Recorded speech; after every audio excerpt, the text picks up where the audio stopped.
I'm recording this about 14 months after part 1 was actually recorded, mostly to explain why. This, to me, has been my cursed video. This was supposed to be the first video that was released when I launched my channel back in March 2020, and everything went wrong. The audio stopped working, it was popping, the camera wasn't working right, just everything went wrong. And that kind of continued into part 2 of the video as well, which was recorded. So thank you for listening and enjoy the rest of the video.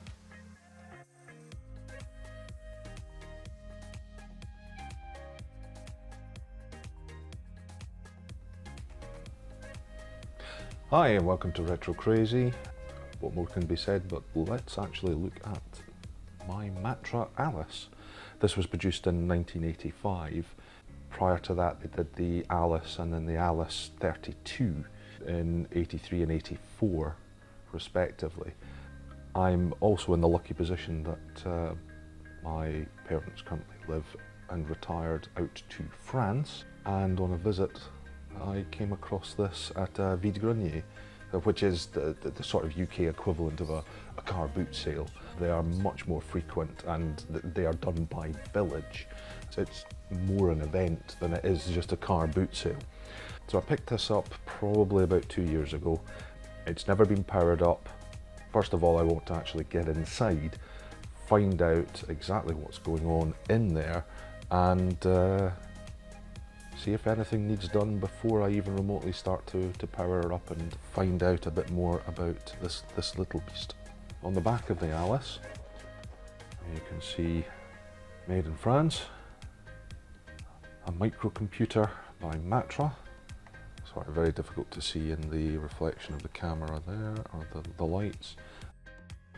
It's actually CCAM that this runs on rather than PAL or NTSC. Only 2 actual screws hold this entire thing together. You've got one tucked here and the second one up here. Torx. So let's pop these off, see what we get.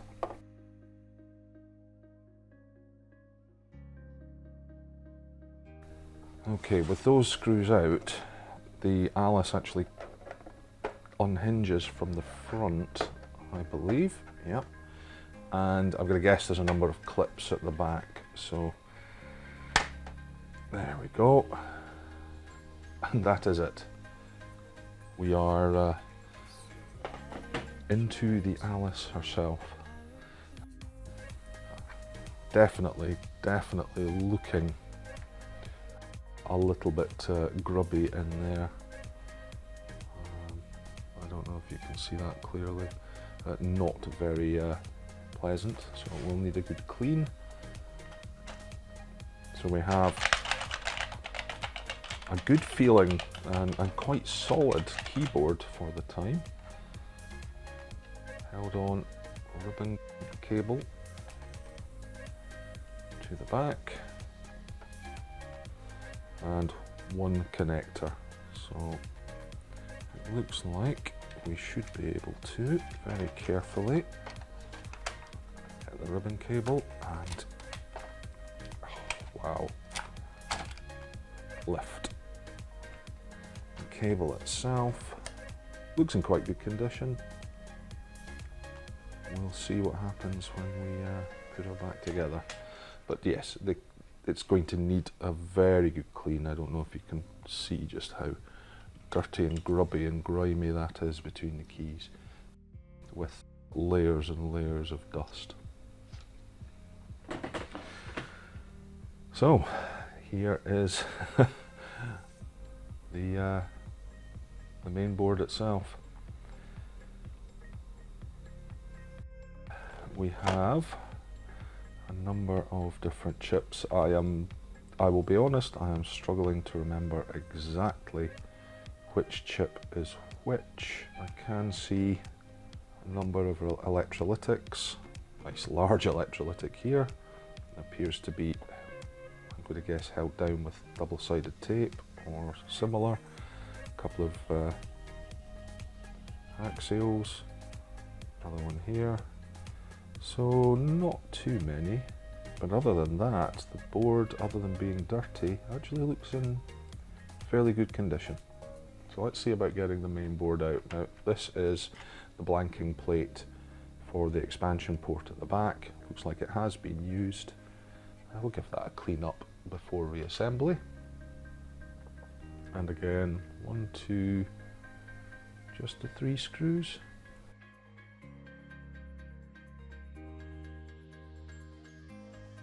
So one main board. First off, I'm going to have to remove this, this ground shield. Again, reminder, I am not a professional. I do this for the love of retro systems. I've never seen one of these running. This is only the second time I've seen inside one. I'd only ever seen inside the 90, never the 32 or the standard.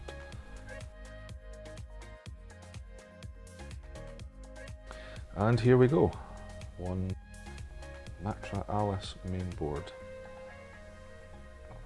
We can see on the underside here that this big cap is held on with a sticky pad. So hopefully with a gentle rocking and lifting at the same time, we might be able to get it to lift up. But then again, we might not. Having to put quite a bit of force in this to get her to lift. It is coming, but it's actually lifting the entire pad off. I think you should be able to see that that pad is now just tearing. And there we go. That is now up and out the way. It's kind of still tacky, but I'll be honest, once it's down in place, I don't really think the pad is needed. I think that's just a little bit of overprotection at manufacture. I have looked online already to look at what these are. Now, I don't use cheap components on rebuilds. It's a false economy. I've had a lot of problems with Chinese-made capacitors. They tend to fail quite spectacularly sometimes and fairly regularly, unfortunately. So if you're looking for longevity, then please make sure you invest in some decent caps. Panasonic's or Nichicon, just go for something that's got a good name. Okay, apologies there, I'm not quite sure what happened. I think my battery ran flat. Anyway, let's move on to removing these caps. Now, the caps, you can clearly see the markings on each one, showing you where the negative is. Again, even on the large one, quite clearly. So I am going to start by using some flux.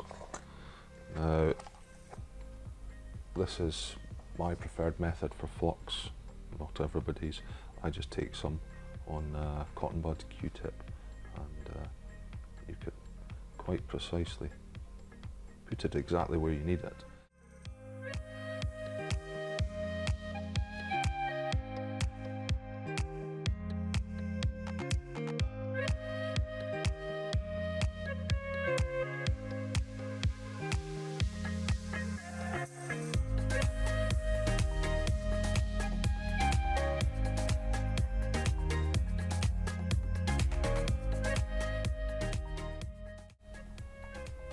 And it's clear. Made in Japan, it should be reasonable quality. If you're in any doubt, it's well worth investing in something like this. These are, in the UK you can get them for less than £10 delivered. These are straight from eBay.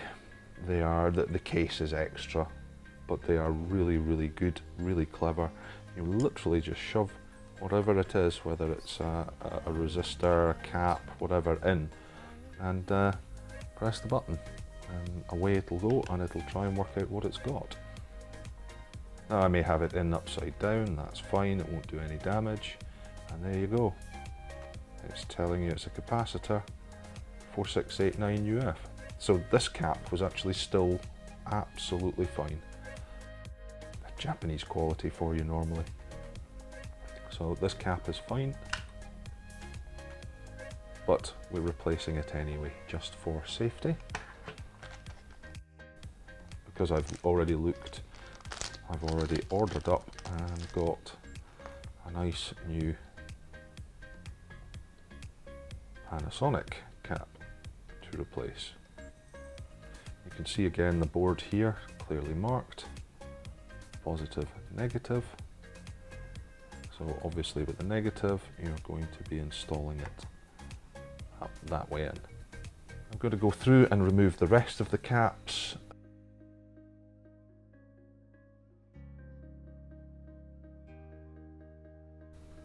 That's all the capacitors removed now. I have checked them and they are all within tolerance. So the capacitors themselves are in good condition, but being the best part of, 35 years old, I'm going to replace them anyway. Next, the board cleaning, using some 99.9% isopropyl alcohol. Simply going to spray liberally, and then using a toothbrush.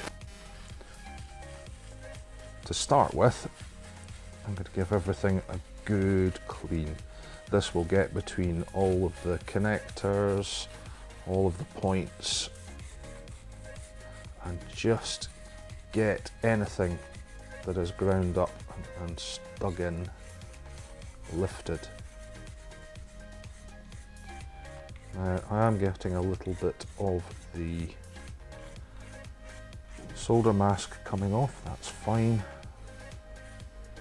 And now, because of the condition of the upper board with the amount of dirt and dust, I'm going to do exactly the same.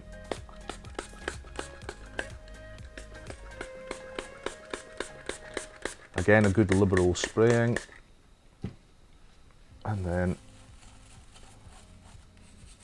onto all of the contact points between capacitors, between resistors, all of the places that I've seen dirt, dust build up, I just want cleaned out.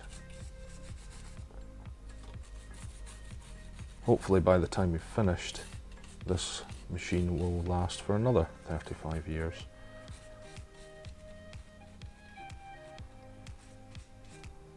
Not the cleanest job in the world, but well worth doing. Quite awkward because of the camera position to get to this side of the board, but again I will do my best, which is all you can do. I mean, again, I'm not a professional. I'm doing this because I want these machines to just keep running for as long as possible. They deserve it. Any collector will tell you they would rather have a working machine than a broken machine, that just goes without saying. But nothing I'm doing is out with the realms of possibility for you. I mean, there's nothing here that is really awkward or difficult, and it's all stuff you can try at home. Now, I'm being quite rough, that's fine. I'm not seeing any issues on the board that would mean I have to be a little bit more gentle. and the isopropyl alcohol will have no effect on the board whatsoever. There we go. Now, if you do find an area that you find particularly bad, you can use what the Americans call a Q-tip, what we simply call a cotton bud. This one's got a flat and a point. And again, any area you want to specifically work on, you can get right down, hopefully a bit closer to where you need to concentrate on specific areas. Now, this is one of the areas where there was a lot of dust and dirt accumulation, so I just want to make sure I get in amongst these components, get as much as I can out, and you'll see the colour change there. That's not just the liquid, it is dirt, grime and everything else. So once you're happy and satisfied, you can simply stop, but you can do as much or as little of this as you want. Get it as clean as you can. And once you're happy, that's it. We can move on to the next step, which will be recapping the board itself. I'm going to move on to recapping now I've had all of the caps delivered. Direct replacements in a lot of cases. However, the radials have proved to be a little bit more awkward to get, so temporarily I can either use these, considerable difference but higher spec than the original. These are rated up to 105 degrees, where the originals are only rated up to 85, and everything else is just a direct replacement. Now, some of these are going to need custom bent. For example, you can see that the original was bent down at 90 degrees. You could just solder it in and bend it over, but it can stress the connector points on the capacitor.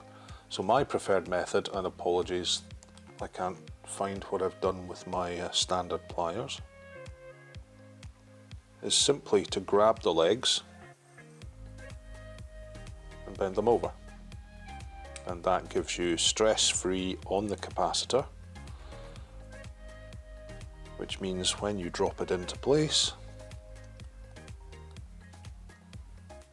it should just sit exactly where it's supposed to, with the legs sticking out. That one's quite close, but with the legs sticking out so you can solder them. I'll fast forward through this because I'm sure you don't want to see me do every single one.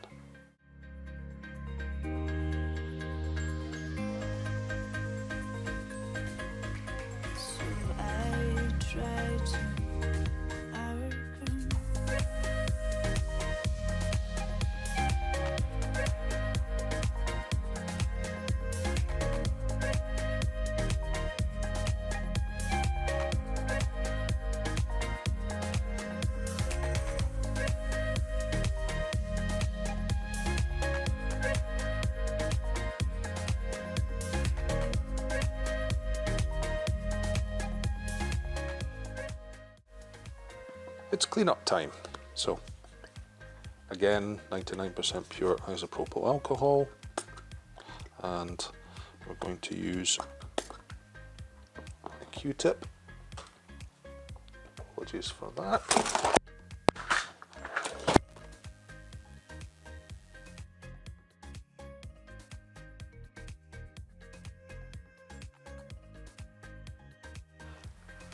So now that the board has been recapped, let's look at cleaning. So again, isopropyl alcohol, 99.9% pure, And everywhere where I've been working, I'm just going to get rid of the flux.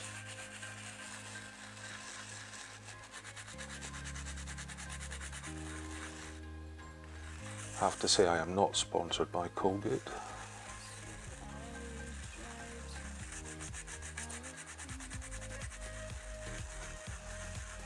So giving a good scrub, making sure that all the residue has been lifted off.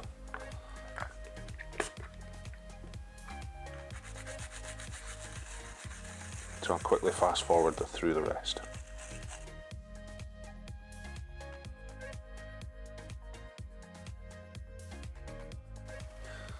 And there we have it, one cleaned up board and some new capacitors. Now before I look at reassembly, I'm going to look at cleaning these contacts as well. I'm not sure if you'll be able to see just how grimy they are.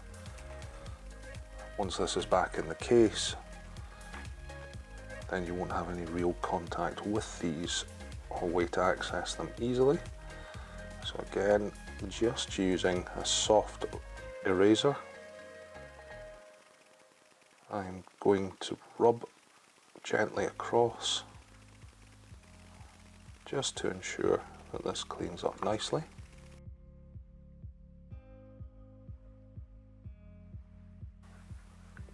Again, courtesy of Rudolph. I'm sure if my daughter sees this, she'll be most upset.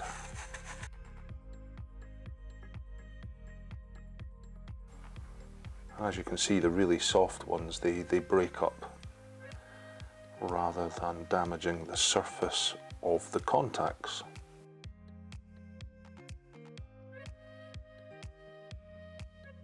So there we go, all nice and clean. As I'd said earlier, some of the solder mask has come off. If you're in any way worried about it, you can put on a fresh coating.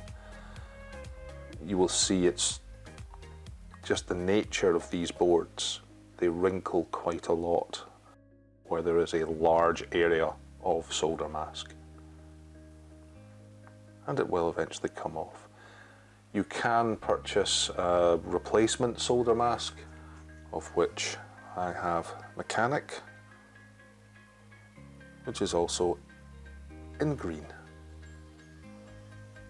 And you simply, like a syringe, insert the base, pop the cap off. You can get screw in fake needles, and then you simply apply the solder mask where you wish. You've got plenty of time to work it around, and then let it cure. This is UV curing solder mask, so you can either use a UV pen, a UV light source, or if you're somewhere other than the UK, you can put it on a windowsill and let it cure in the sun. However, I'm not going to use that just now. I don't see the point in doing all that until I have fully checked and tested the system. Before I do reassembly, I am going to do a little bit of work on these switches. I don't know the condition of them. Standard 2-position switch and a standard push button. For this, I'm going to use deoxit. I mean, a small tube like this will set you back £6–7, for example, which is not a lot for 2 millilitres, but it is good. So taking a deoxit, look for a way into the switch, and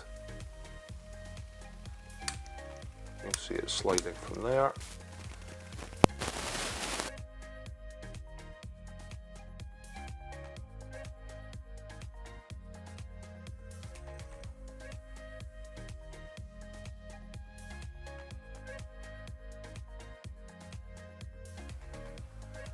It suddenly dawned on me that before I go to testing, I really should cover the power supply and make sure that it is working within manufacturer specifications, because the last thing I want to do is plug this straight in. It's a Matra and Hatchet model 10-125B, and it looks like it should be 220 volts, 50 Hz, 15 watts input, and output 10 volts at 1.3 amps. So let us have a look and see what makes this tick.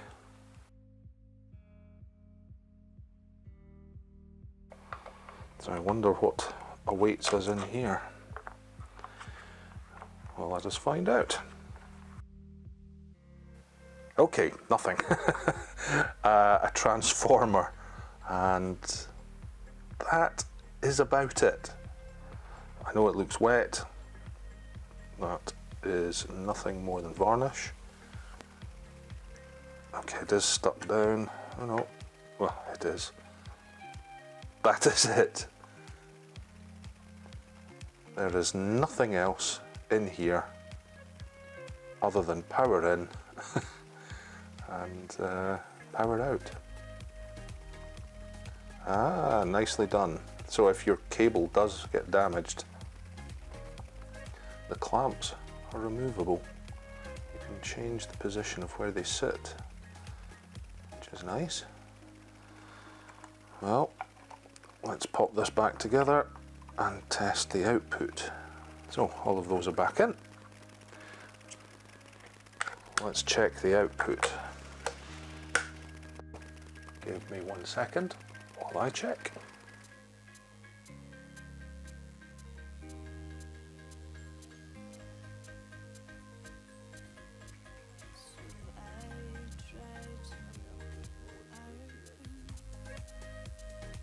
Well, the moment of truth. Although I am about to use the OSSC that I picked up probably about 10 months ago and I've never used.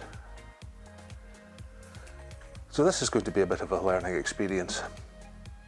So first of all, I've got the Matra with the keyboard installed. I've got the keyboard because it's got a metal base plate sitting on an anti-static bag so that there's no short to the Matra. The OSSC is powered and connected by a custom SCART cable from the Matra to the OSSC. And the last thing to do is connect power and find out if we get anything on screen. I do not know if the power switch is on or off. So this will be a bit of fun. It may power up, it may sit and look at us.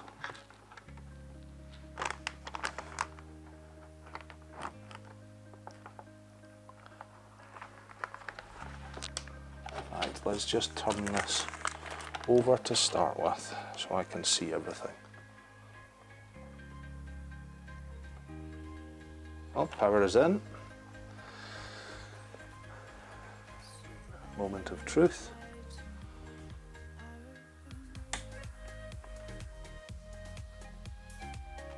Nothing. No power indicator, no LED to show us if the Matra is working or not. Well, no smoke is a good sign. Always a good sign. I'll pause here while I work out whether it's the OSSC I've not got set up correctly or not. So a little bit more checking later, you'll note I've actually unplugged the cable, the power cable.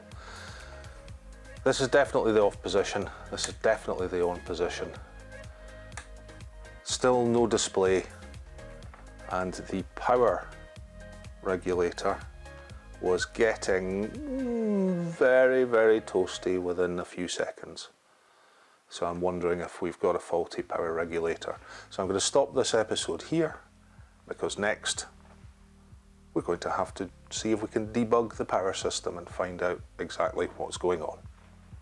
Thanks for your time. Remember to subscribe and see you in the next video.